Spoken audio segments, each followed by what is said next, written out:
Hay 110 niños de la comunidad Leptahor que fueron rescatados por las autoridades. En la actualidad se discute quién se quedará a cargo de los menores. Un motociclista se lanza de su moto cuando ésta se prende en llamas en la ruta hacia Ciudad Vieja, Zacatepeques. Él transitaba en caravana y otros motociclistas se detuvieron a auxiliarlo, pero no podían apagar el fuego. Todo ha quedado grabado. Un sicario vestido de enfermero no es una escena de película, es la vida real en un hospital de Tijuana, México. El tirador con traje médico llegó a una sala y le disparó a una paciente. Una riña en la granja penal de Cantel, Quetzaltenango, deja a un recluso muerto. Esto ocurrió anoche y este viernes se capturó al sospechoso del crimen. Turba aplica justicia por mano propia en contra de vecinos que agredieron a un vendedor de piñas hasta dejarlo desmayado. La casa de los agresores fue quemada. ¿Se imagina pasar un fin de semana entre el bosque y con acceso a una laguneta con agua turquesa? Pues eso es posible viajando a Cobán, Alta Verapaz. Acá le presentaremos a Chachichaj y le damos consejos de cómo llegar.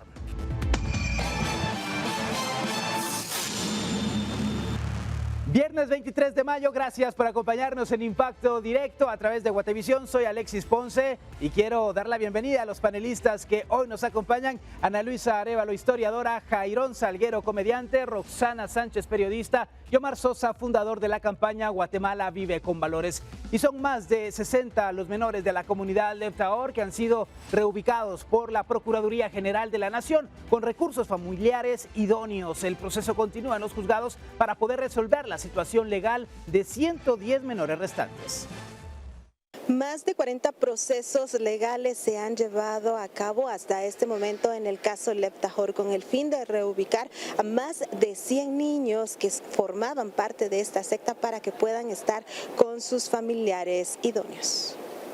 Según informó el Procurador General de la Nación, Julio Saavedra, hasta el momento se han reubicado a 60 menores con sus recursos familiares idóneos. Lucrecia Prera, jefa de la Procuraduría de la Niñez y Adolescencia, informó que las audiencias en los juzgados de niñez y adolescencia continúan su curso y se han unificado al menos en 49 carpetas para agilizar los procesos. En estos expedientes se incluye a grupos de hermanos. Hemos estado en un proceso de individualización e identificación de los niños, niñas y adolescentes. De esa cuenta, pues se promovieron más de 150 procesos de protección, quienes a través de las diferentes audiencias y con el apoyo del organismo judicial, pues se ha logrado concluir en más de 40 procesos de medidas de protección activos. Esto significa que encontramos a través de este proceso de individualización muchos grupos de hermanos. En el proceso de reunificación familiar, pues la Procuraduría General de la Nación actualmente se encuentra realizando la investigación correspondiente. Además, la PGN informó que en las últimas semanas se logró el rescate de 13 menores, 2 de ellos mujeres que se encuentran en estado de gestación. El 14 de mayo, Procuraduría General de la Nación brindó acompañamiento al Ministerio Público en un allanamiento que se realizó nuevamente en las instalaciones en donde se encontraba ubicada o se encuentra ubicada la agrupación. Asimismo, producto de ese acompañamiento fue posible lograr el rescate de 4 adolescentes, 2 hombres y 2 mujeres, quienes contaban con una alerta Alba Kenneth activa y se logró identificar que uno de ellos pues eran pareja. Asimismo, pues también recientemente se logró la desactivación de 9 alertas Alba Kenneth que correspondían a 9 adolescentes de quienes Procuraduría General de la Nación tenía denuncia que habían sido forzados a contraer matrimonio y 2 de ellas se encuentran en estado de gestación.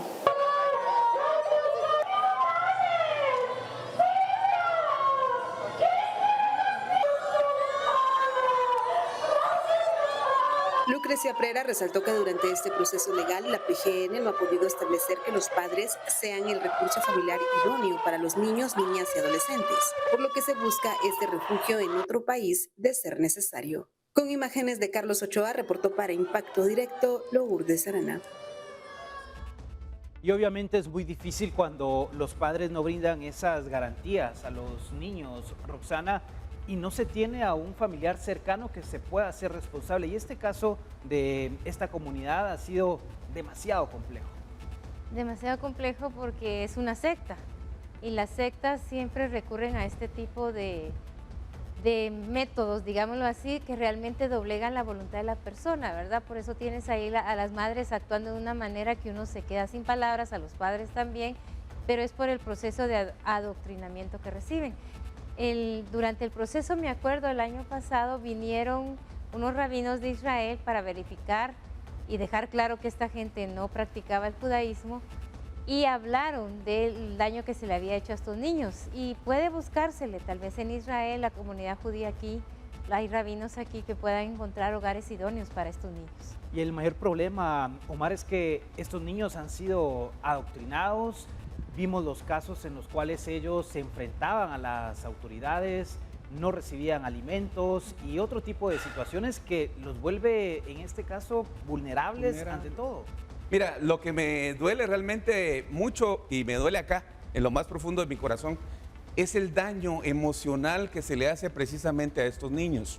El doctor César Lozano, que es un gran conferencista mexicano a quien admiro mucho, él dice en su libro, ¿sí?, cómo tratar con personas difíciles, y él dice lo siguiente: detrás de una persona difícil en un futuro hay una historia difícil que entender y que interpretar en un futuro. Entonces, estos niños que son abandonados por los errores de los padres, por la crianza religiosa que tuvieron, ¿te puedes imaginar qué tipo de historia pueden contar cuando lleguen a una edad adulta? ¿Cómo entenderlos cuando no haya realmente cómo poder comunicar o cómo exteriorizar cierto tipo de cosas? Es lo que realmente, te digo, Alexis, me da mucha pena, porque, insisto, los errores de los adultos se ven precisamente reflejados en la vida de los niños. Y no debería ser así, que los niños terminen sufriendo.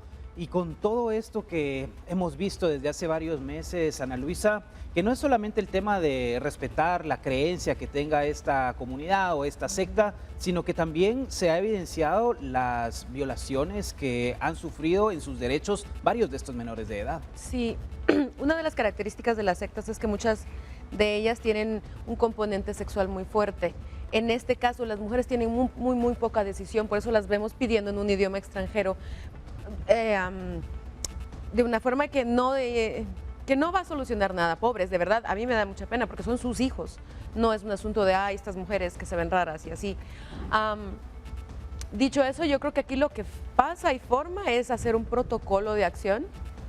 Primero hay que darles identidad a estos niños, muchos de ellos no existen en el RENAP, son ciudadanos guatemaltecos, entonces hay que darles una identidad, hay que darles para que existan un registro y puedan tener educación de verdad, formal, fuera de este asunto sectario que les enseñan, que es bastante limitado según tengo entendido. Y luego, porque también sé que el problema, uno de los grandes problemas es que los adultos, los hombres que están encargados de confrontar a las autoridades no buscan el diálogo, solo es como deme a mis hijos ya, sin tener que dar, y no pretenden dar ningún tipo de respuesta. Y eso es uno de los grandes problemas de estas sectas, que no creen que ellos estén supeditados a nuestras propias legislaciones, y sí lo están. Y es que no ha existido voluntad de la otra parte de entablar un diálogo, Jairón, siempre ha sido choque. Es que el problema es de que, según entiendo, los líderes de la secta saben de que están infringiendo la ley, ¿sí? Entonces, ellos creen que están sobre ella. Sí, y aparte ellos creen que pueden hacer lo que quieran porque tienen la bendición de su Dios, ¿sí? Pero no es cierto. O sea, las leyes religiosas jamás van a ir en contra de las leyes que se han hecho y discutido en este país, que son las que nos rigen, ¿sí? Entonces, se tienen que apelar a la ley y obviamente no lo van a hacer, ¿sí? Porque según ellos, ellos tienen la razón. Ahora, el asunto aquí es, ante los niños son sometidos a esta forma de vivir en la secta, los quitan y los van a poner a la Procuraduría General de la Nación, donde todos sabemos qué pasa ahí, cuál es el futuro de estas criaturas. Pero, Roxana, dime, tengo que ir a corte, pero te escucho rápido. No, esta semana uno de ellos se fingía doctor y fue capturado esta semana. Entonces, realmente es una secta muy compleja y engañado. Todos están engañados ahí. Bueno, ahí está la información. Ojalá que se encuentre una solución para estos menores de edad. La pausa y regresamos.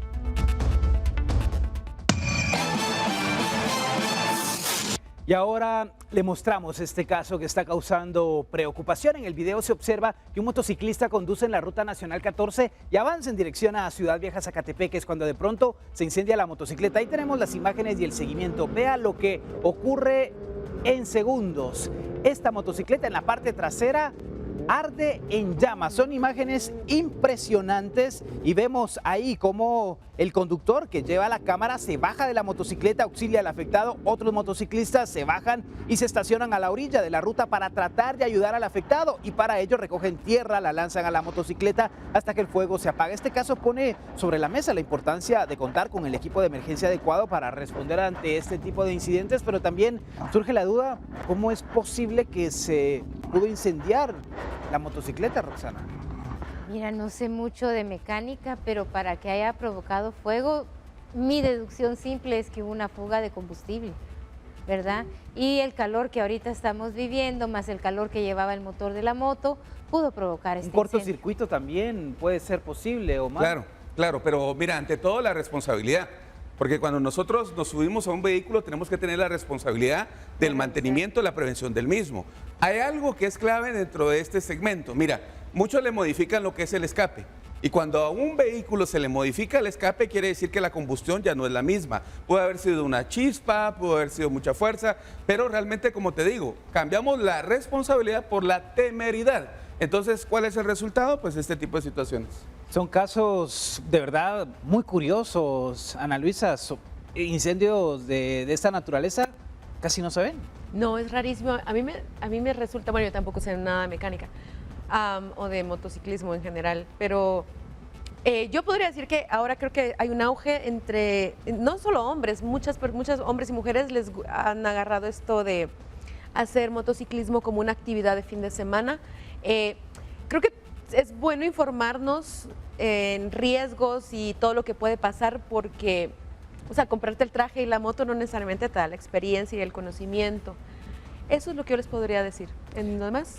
Y bueno, vamos a pasar ahora a lo siguiente. Este caso se lo adelantaba en nuestros titulares, pero realmente es impresionante. Pareciera una historia sacada de una película, porque un sujeto ingresó vestido de enfermero al Hospital General de Tijuana y mató a una mujer. En las imágenes se observa que el sujeto está en el pasillo viendo su teléfono y de pronto lo guarda, saca un arma y dispara contra la paciente que se encontraba en una silla de ruedas en la sala de emergencias. El sujeto huye corriendo del pasillo hasta que desaparece del alcance de la cámara. La mujer que fue acribillada era integrante de una organización delictiva que controla el tráfico de drogas en la zona y un día antes había resultado herida en una balacera. El supuesto sicario huyó a bordo de un vehículo y tal cual como lo hemos visto en las películas, en las narcoseries, Jairón, así fue como llegaron, tranquilamente, sin ningún tipo de control de la seguridad. Y también lo hemos visto en el Hospital San Juan de Dios, en el Hospital Roosevelt, ¿verdad? Porque es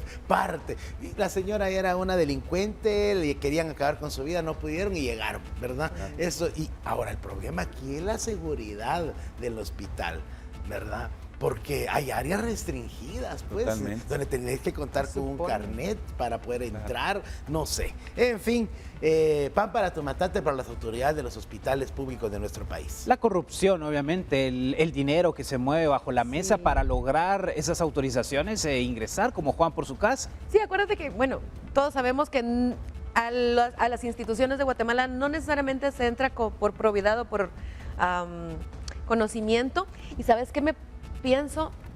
En 1980, en una manifestación de personas indígenas que venían del Quiché buscando que se detuvieran los crímenes de guerra que se le estaban cometiendo, llegaron a la Embajada de España. Esto es bastante conocido en Guatemala.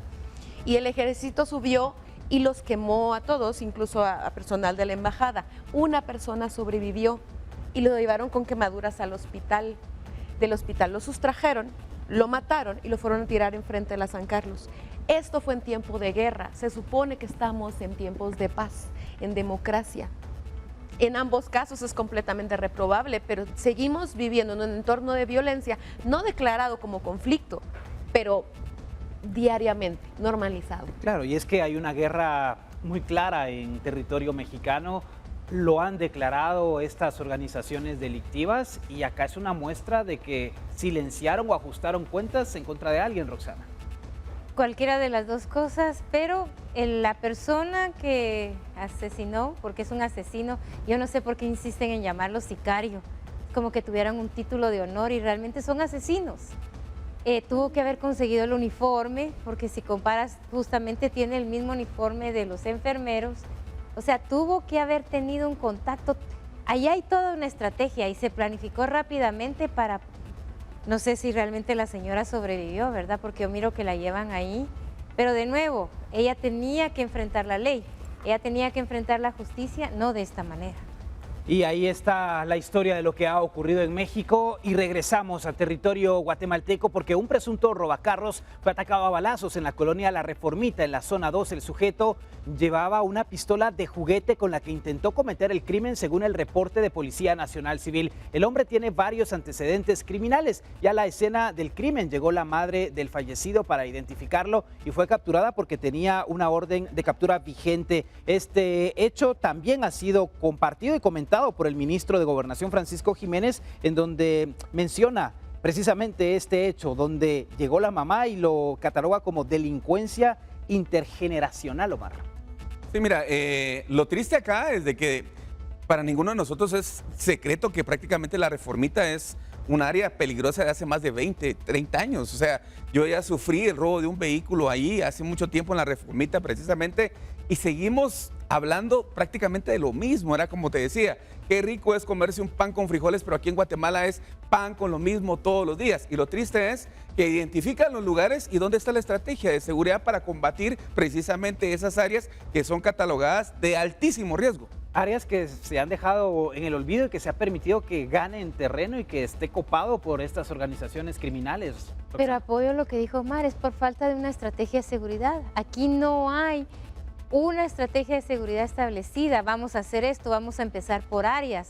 No, aquí es como que tiran a los policías, como decía mamá, como tiran maíz a las palomas, van a ver qué hacen, pongan retenes. Es como tratar, disculpen la expresión, de tratar de taparle el ojo al macho, decía mi mamá, ¿verdad? Señor ministro, demuestre que tiene una estrategia de seguridad para los guatemaltecos. Y qué triste, ¿verdad? De tal palo, tal astilla. Y qué triste para esta mujer, no sé si puesto que llegó a reconocer a su hijo, ¿cuánto habrá retrocedido ella de la forma en que lo educó? Y el arrepentimiento, si es que lo hay, de esas decisiones equivocadas, Ana Luisa. Mira, muchas veces estas personas que se dedican a eso despersonalizan su actividad de lo que es la persona, entonces pues lo consideran un buen hijo necesariamente. Andaba trabajando, pues si la mamá tenía deudas, pues le pagaba el recibo de la luz, ¿cómo? Pues no necesariamente les importaba. Y sí, o sea, estoy de acuerdo, aquí hay una ausencia de Estado contundente desde hace décadas. Todos aquí sabemos que la reformita es peligrosa, y lo que hacen las autoridades, bueno, los empleados públicos, porque esas autoridades es poner topes como en el Gallito, no pase por aquí, es peligroso. Sí, les permiten a estas organizaciones cerrar y convertir en privadas sus áreas donde delinquen, Jairo. Es lo que yo siempre he dicho, ¿verdad? Pero nosotros tenemos la culpa como ciudadanos. Porque si el gobierno no nos da seguridad, pagamos seguridad privada. El gobierno no nos da buena educación, pagamos colegios para nuestros hijos. El gobierno no da un buen eficiente sistema de salud, pagamos seguros o vamos a lo privado. Porque nosotros, en vez de exigirle al gobierno que cumpla, lo que hacemos es hacerle la tarea a ellos. Así. Bueno, así está el panorama, es la información que se conoció hace unos momentos de lo ocurrido en La Reformita, zona 12. Debemos ir a la pausa, quédese aquí por Guatevisión, ya volvemos. Un reo muere dentro de la granja penal Cantel de Quetzaltenango. Las autoridades señalan que fue agredido por otros reclusos en una riña. El presunto responsable ha sido enviado a tribunales. Aquí la historia. Un privado de libertad fue hallado sin vida dentro de la granja penal Cantel en Quetzaltenango. Las autoridades señalan que se pudo haber tratado de una riña entre los presos. La víctima fue identificada como Carlos Noel Domingo Pérez, de 26 años, quien fue hallado sin vida dentro del penal. El fallecido purgaba una pena por haber asesinado a un vendedor de ceviches en la zona 3 de Quetzaltenango en 2018. Asimismo, fue señalado por otro crimen de una mujer en la zona 2. La primera línea de investigación de las autoridades muestra que se trató de una pelea entre los privados de libertad. Hasta el momento no se han dado a conocer los detalles sobre la causa de muerte. El presunto responsable de los hechos fue identificado como Rosbel David Díaz Pérez, de 27 años, quien ingresó a la cárcel por robar vehículos. La Policía Nacional Civil remitió a los tribunales al posible responsable, quien deberá responder por este nuevo caso. Este es el segundo caso que se reporta en las prisiones de Quetzaltenango, ya que el 14 de mayo un presunto pandillero fue asesinado en el preventivo en la zona 1 de la ciudad altense. Y lo que podemos rescatar de alguna manera aquí, Ana Luisa, es que se ha identificado al presunto responsable de este hecho, porque llegaron con todo a agredir a este recluso, en lo que creen que se trató de una riña. Sí, a mí me sorprende, bueno, no me sorprende, pero la verdad es que cómo se ha normalizado que estos espacios institucionales de reclusión sean tan anárquicos, tengan sus propias leyes y el mismo gobierno diga, no, está bien, los vamos a organizar de esta forma para que ustedes no se peleen. No, deberíamos tener mayor control. O sea, que alguien esté privado de la libertad no significa que le pueda pasar cualquier cosa. O sea, porque si bien él es un asesino, se supone que está cumpliendo una condena, no habría ninguna razón por qué alguien llegue y le haga eso. ¿Cuáles son los protocolos de seguridad? ¿Cuáles son las formas?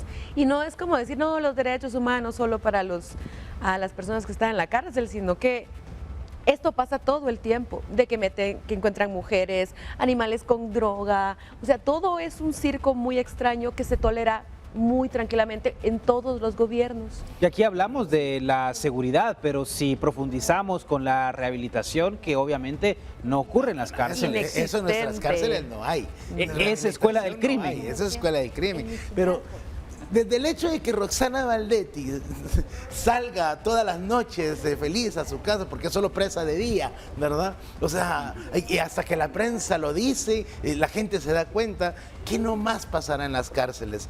A lo mejor, como dramaturgo, se me ocurre que hasta el tipo llegó pagado por alguien, robó un vehículo, paró en la cárcel precisamente para ir a matar al otro. O sea, porque de todo es permisivo, desgraciadamente, en los sistemas penitenciarios de nuestro país. La universidad del crimen. Definitivo. Y si no hay control afuera, Roxana, ¿cómo podemos creer que va a haber control adentro, donde se supone que por estar en cuatro paredes debería de existir ese control? Es que eso no, yo sé que las llamamos cárceles, penitenciarías, pero realmente no lo son. No tienen el estándar y como comparto lo que dijo Ana Luisa, de que una persona cometió un error y está cumpliendo su pena, que la cumpla, pero no significa que va a llegar otra persona a ejercer su propio castigo, ¿verdad? Porque quién sabe por qué llegaron. La excusa es que miren, ya se sabe uno de memoria, riñas, pleitos entre ellos, pero realmente la investigación no llega a profundizar cuál fue el meollo, en este caso, de por qué mataron a esta persona. O sea, está purgando una pena, no lo condenaron a pena de muerte, entonces no debería de morir. Y eso es adentro de las cárceles, porque afuera ya sabemos también cuáles son las versiones preliminares. Ay, sí, Dios mío. No varía nunca. Ajá, Omar, no varía. No varía, mira, y lo triste también es, Alexis, que pongámonos a pensar, todas estas carpas de seguridad, 5,000 efectivos, mueve prácticamente la Policía Nacional y las capturas son solamente 7, ¿verdad? O sea, no estamos seguros en ningún lado. O sea, ese tipo de resultados de verdad le debería dar pena al Ministerio de Gobernación y al Gobierno de la República. Realmente seguir con una estrategia de seguridad que prácticamente es obsoleta. Mira, viajé esta semana y me detuvo un retén, ¿sí? Pero es pan con lo mismo. En Guatemala se come pan con frijol, ¿verdad? Pero esto es pan con lo mismo, porque el poner un retén es como un loteriazo, ¿verdad? O sea, a ver a quién encuentro. Pero no hay una estrategia real que defina, pues, una acción que el pueblo de Guatemala hoy clama merecidamente. Y al contrario, te da más miedo cuando te detienen. Si el Ministerio Público no ha hecho nada con el caso de Argentina Osaguea, que la tuvimos aquí esta semana, o sea, ¿cómo va a hacer algo por un preso? Bueno, y mira, Farruko ya cumplió un año de que pasó el caso de Farruko. ¿Y qué ha habido? Absolutamente nada. Solo prensa, solo notas para... Pero caso mediático. Bueno, tenemos que hacer la pausa, volvemos en instantes. Quédese con nosotros, Impacto Directo, aquí por Guatevisión.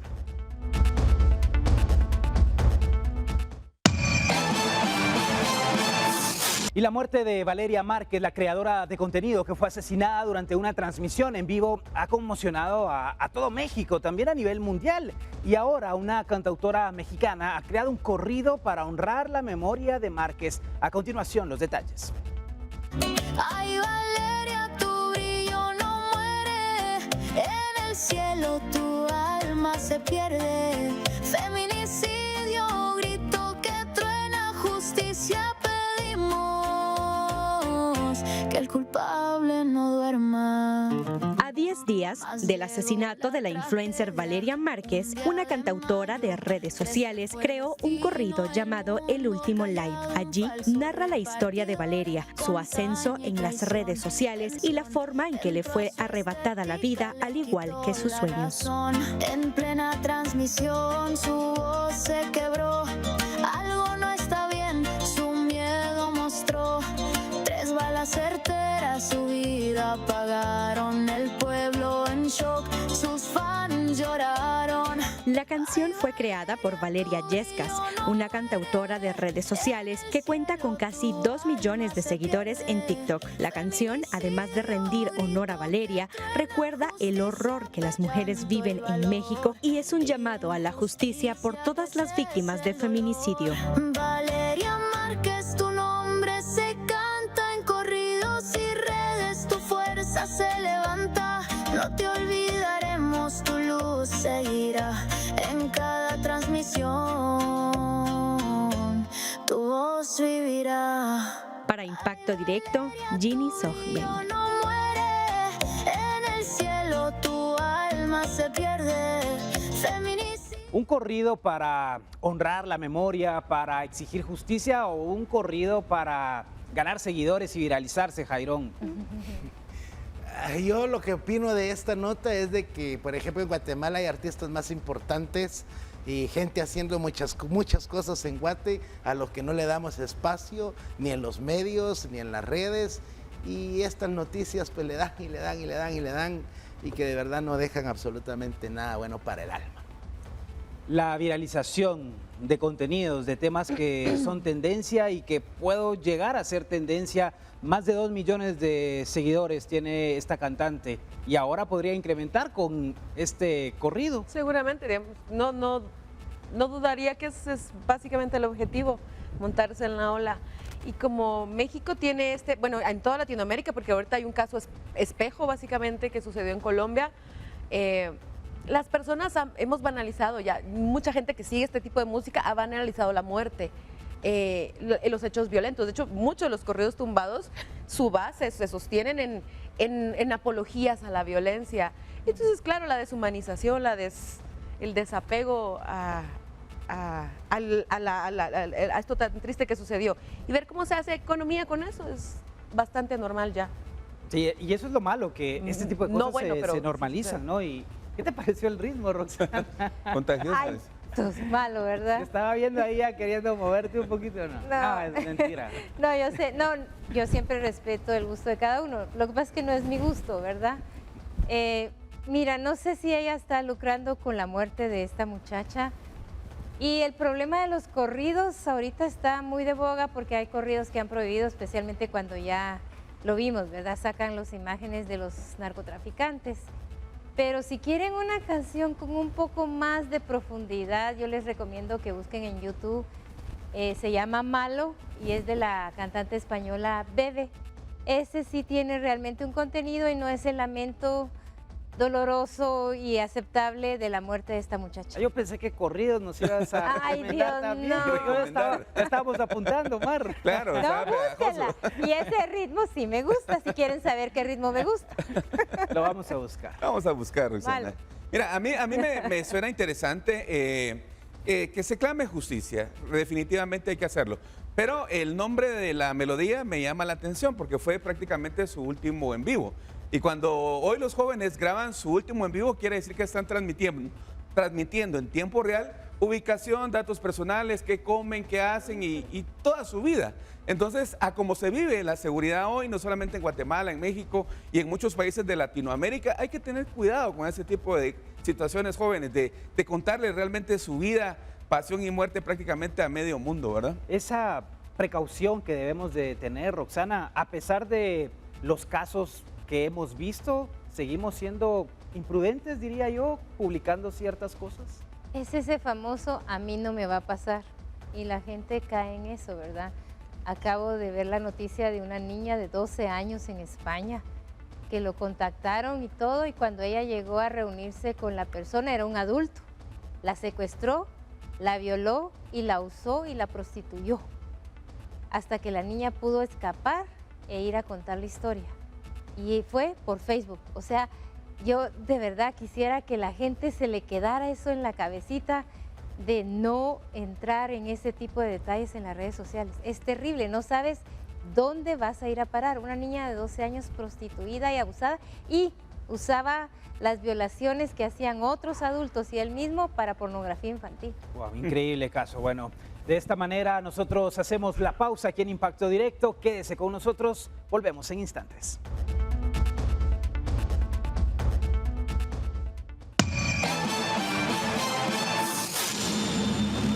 Y un vendedor ambulante de frutas fue agredido en plena calle en México. Los atacantes son presuntamente padre e hijo. Horas más tarde, una turba incendió la vivienda de los agresores buscando hacer justicia por su propia mano.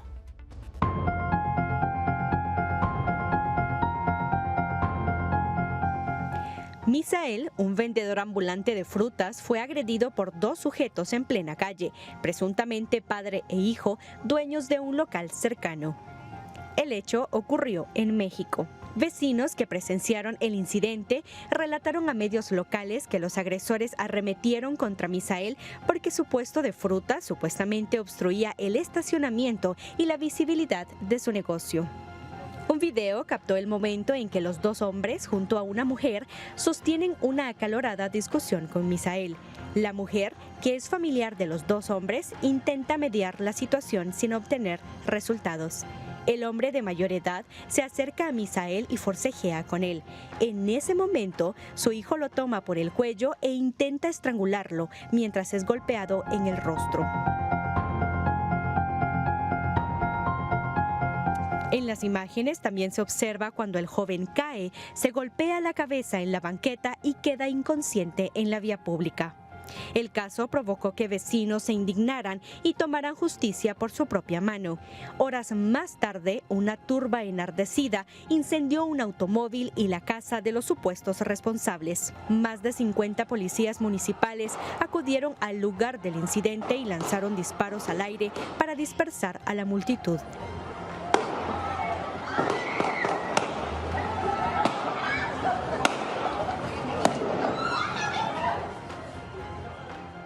Misael sufrió traumatismo en el cráneo y un esguince cervical, mientras su abogada pide que se reclasifique el delito. La Fiscalía de Puebla se limitó a condenar los hechos y no confirmó si ya hay detenidos por el caso.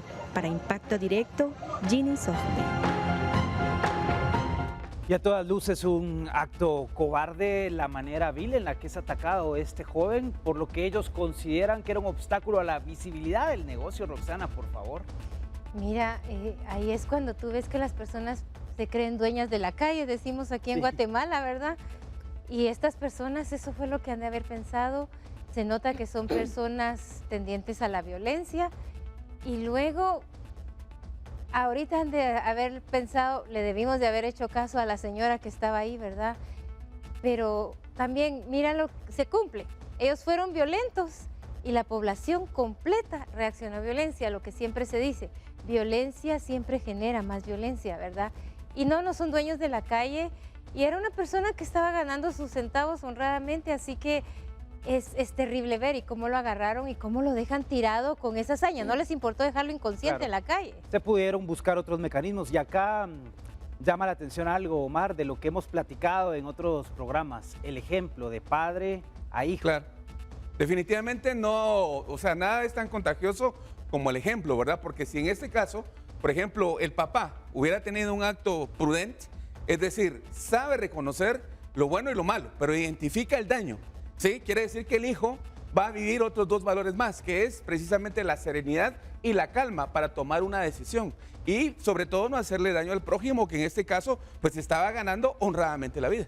Y eso es lo lamentable, porque muchas veces se cuestiona que las personas no trabajan, que se la pasan mucho tiempo sentados, solo observando el paisaje, pero acá hay un ejemplo de alguien que se gana la vida honradamente y termina siendo golpeado. Sí. Ana Luisa. Eso del que el pobre es pobre porque quiere, eso es mentira, perdón.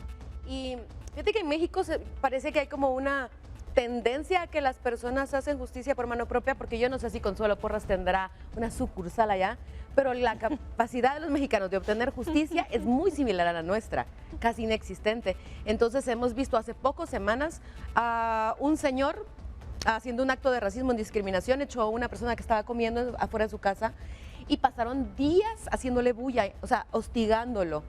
Entonces yo creo que eso es una respuesta a una carencia muy grande que tiene todo el país. Y esta es una señal de que la competencia no les gusta.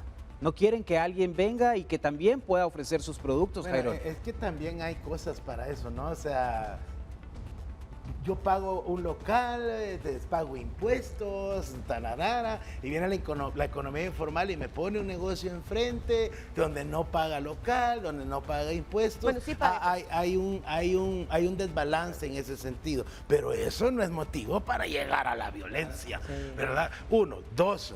Luego hay gente que de verdad se adueña de las calles. En la ciudad capital de Guatemala vemos tanta gente que pone sus tambitos ahí para cobrarte 25 quetzales de parqueo. ¿Y si no pagas? Y luego a mí me pasó un día que un señor vino y me parqueó enfrente de una casa que iba a un negocio. Aquí no se puede parquear, me dijo. ¿Y por qué no le dejé yo? Porque esta es mi casa. Sí, pero usted no es dueño de la calle. Y me sacó las escrituras de la casa. Para decir, mire, es mi casa. Sí, señor, pero lea las escrituras de aquí para adentro. Y el señor se me fue al cuentazo. Usted, mejor me quito. Mejor me quito. Pero a eso vamos. La gente cree que su casa abarca la mitad de la calle. No es cierto. Ahí está la recomendación, gracias Jairo. Bueno, así está este caso lamentable, definitivamente la violencia no es la mejor consejera. Y le propongo algo.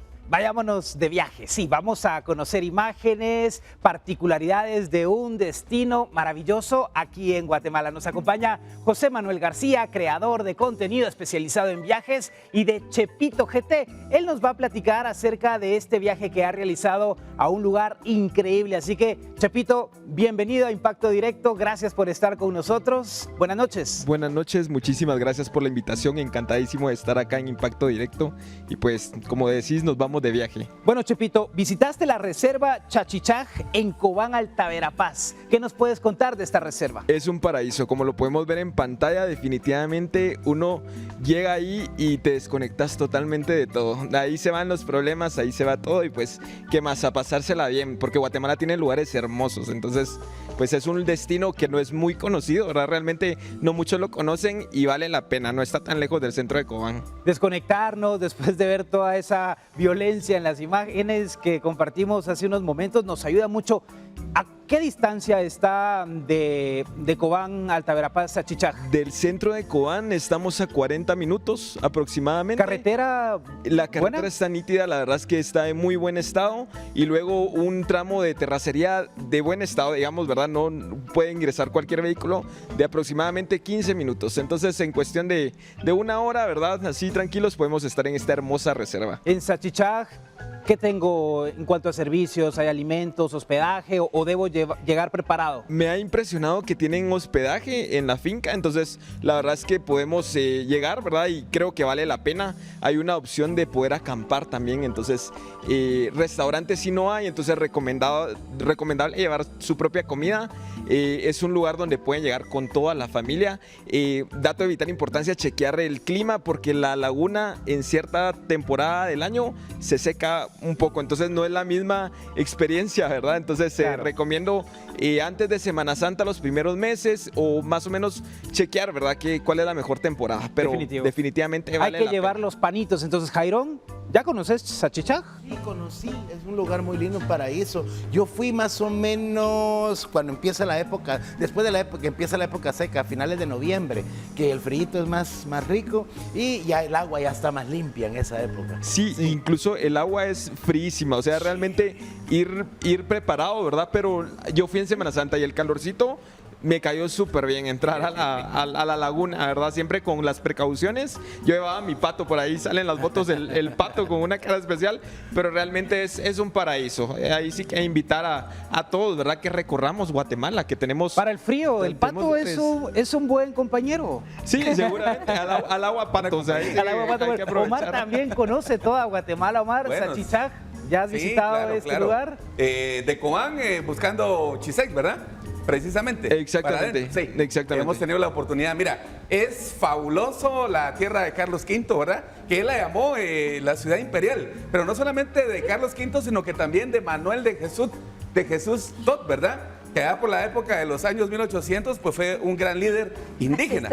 Cobán tiene fabulosos lugares realmente que visitar, pero también hay áreas de mejora, ¿verdad? Fíjense que esta semana precisamente regresé de Cobán y de la cumbre de Santa Elena para Cobán, que hay más o menos 80 kilómetros, ¿saben cuántos túmulos conté? 64 túmulos. Sí. Entonces, hermoso, pero eso definitivamente le resta competitividad a un lugar tan bello. No sé qué piensas tú. Y sabe usted, perdón que lo interrumpa, pero hay una ley contra los túmulos. Se designó presupuesto contra los túmulos. Yamatei, antes de ser presidente, alegaba contra los túmulos y todo el pisto. Miren, ahí lo tiene Miguelito. Bueno, definitivamente sí, la verdad es que sí. Yo igual conté los túmulos y si no conoces la carretera, más de alguno de sorpresa te vas a llevar y es así como te termina de despertar definitivamente, ¿verdad? Entonces, El brinquito cuando vas en el carro. Ahí veíamos las fotos de tu acompañante, del Pato, también las hamacas. ¿Las hamacas están disponibles? las hamacas están completamente disponibles, entonces, y la foto seguramente es una foto que todos van a querer tomarse para actualizar la foto del Instagram, del WhatsApp, de todos lados. Un lugar muy instagramiable. Ana Luisa, ¿qué te ha parecido este destino? De hecho, Alta Verapaz es uno de los lugares, de los espacios de Guatemala que tiene muchas joyas guardadas. Lo que sí yo diría es que lleguen y váyanse de la misma forma, o sea, llévense su basura. Es muy normal que, no importa la clase social, el guatemalteco cuando llega de visita, como compra todo desechable, o sea, deja la basura. Y eso es. Y con los túmulos, no es defenderlos, sí, o sea, en carretera es complicado, pero mucha gente en Guatemala compra la licencia, lo sabemos, entonces no necesariamente son los mejores conductores y van a velocidades inapropiadas. Hay muchos accidentes y donde las personas, los niños pierden la vida, entonces como son un reflejo de las circunstancias de Guatemala. Y eso yo lo sé porque pues yo viví en Cobán bastante Claro, es un dato interesante. Y la basura, ¿hay recipientes o cómo observaste esta dinámica de proteger una reserva tan importante como esta que tenemos en las Verapaces? Te soy sincero, el lugar está muy bien ordenado, sí tienen los depósitos de basura necesarios, hay instrucciones, digamos, por ejemplo, las mascotas no pueden ingresar a la laguna, es pet friendly, pero no pueden ingresar, y ciertos cuidados que han tenido que me gustó, y realmente me encantaría de que así fueran muchísimos más centros turísticos de Guatemala. Sabes, a mí que me toca visitar diferentes reservas, hay algunas que, bueno, sin ir tan lejos, hace un par de semanas fuimos con un grupo de buzos a la laguna que está aquí en Santa Rosa, la Laguna El Pino, y ellos ingresaron a recoger una gran cantidad de basura como no tienes idea, y pudimos ver, nosotros aprovechamos a limpiar los alrededores de la laguna, entonces es tan triste ver un paisaje tan lindo y pues contaminado, ¿verdad? Entonces es como de crear esa conciencia de... Claro, Chepito, me contabas hace un momento que en carro se puede ir muy bien, a 40 minutos de Cobán. ¿En autobús se puede llegar o solamente en vehículo? Te soy sincero, creo que solo en vehículo, porque digamos el lugar no es tan conocido, digamos vas a Semuchampey y los tuk-tuk te llevan, ¿verdad, Lanquín? Pero acá sí no hay como una forma de que te ingresen directamente a la laguna, entonces creo que por tu cuenta sería suficiente, ¿verdad? Con vehículos, claro. Si no hay como transporte Roxana, público. por favor. ¿Tú podrías dar más o menos un presupuesto de lo que necesitaría la persona para visitar este precioso lugar? Sí, digamos de ingreso te cobran 20 quetzales por persona, y pues tomando en cuenta si sales de acá de la ciudad capital, depende del vehículo, a ver cuánto gasta un hotel.